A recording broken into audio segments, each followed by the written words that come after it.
நம்ம நந்தினி ரெடியா? இப்போ நம்ம எந்த கணக்கு செய்ய போறோம்? எந்த கணக்கு செய்ய போறோம்?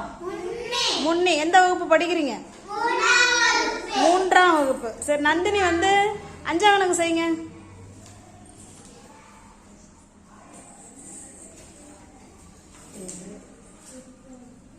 Very good. படிங்க.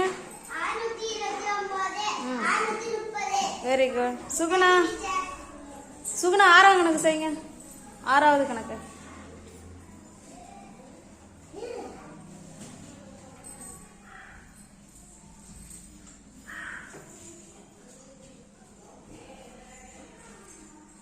சுகுணா அப்படியே நில்லுங்க. இப்போ நீங்க வாங்க, மருதவேல் வாங்க. சுகுணா செஞ்ச கணக்கு ரைட்டா தப்பான்னு பாருங்க. தப்பு. என்ன வரணும்? 4. Very good. Clap your hands to Maruthavel. Super Maruthavel.